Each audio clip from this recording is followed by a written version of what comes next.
Hi, boys and girls. For our story today, we are going to read Alexander and the Terrible, Horrible, No Good, Very Bad Day. All right. I went to sleep with gum in my mouth, and now there's gum in my hair. And when I got out of bed this morning, I tripped on the skateboard, and by mistake, I dropped my sweater in the sink while the water was running, and I could tell it was going to be a terrible, horrible, no good, very bad day. At breakfast, Anthony found a Corvette Stingray car kit in his breakfast cereal box, and Nick found a junior undercover agent code ring in his breakfast cereal box, but in my breakfast cereal box, all I found was breakfast cereal. I think I'll move to Australia.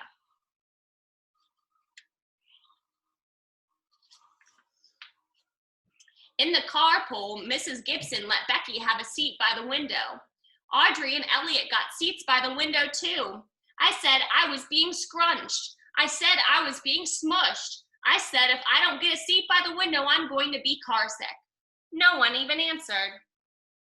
I could tell it was going to be a terrible, horrible, no good, very bad day. At school, Mrs. Dickens liked Paul's picture of the sailboat better than my picture of the invisible castle. At singing time, she said I sang too loud. At counting time, she said I left out 16. Who needs 16? I could tell it was going to be a terrible, horrible, no good, very bad day. I could tell because Paul said I wasn't his best friend anymore.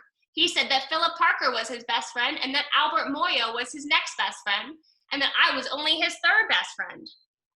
I hope you sit on a tack, I said to Paul. I hope the next time you get a double-decker strawberry ice cream cone, the ice cream part falls off the cone part and lands in Australia. There were 2 cupcakes in Philip Parker's lunch bag, and Albert got a Hershey bar with almonds, and Paul's mother gave him a piece of jelly roll that had a little coconut sprinkles on the top. Guess whose mother forgot to put in dessert? It was a terrible, horrible, no good, very bad day. That's what it was, because after school, my mom took us all to the dentist, and Dr. Fields found a cavity just in me. Come back next week and I'll fix it, said Dr. Fields. Next week, I said, I'm going to Australia.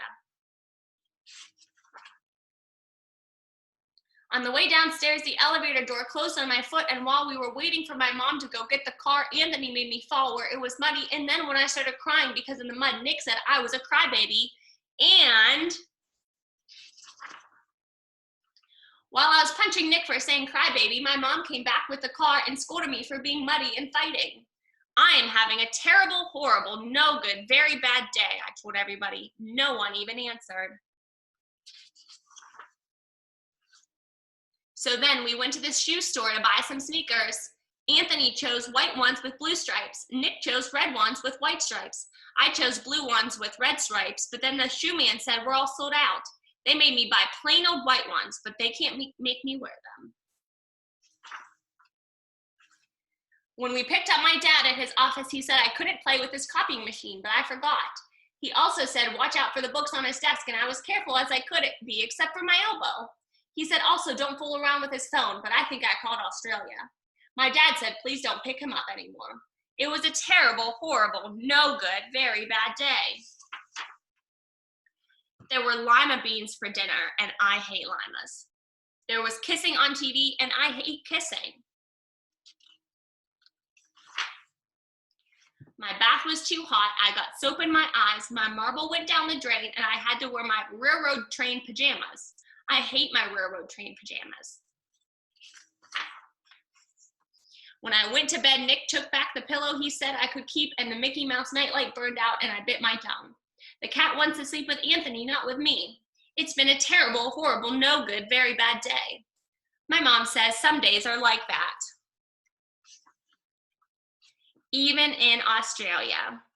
Thanks for listening, boys and girls. We're going to do a fun reading comprehension activity next. See you then. Bye.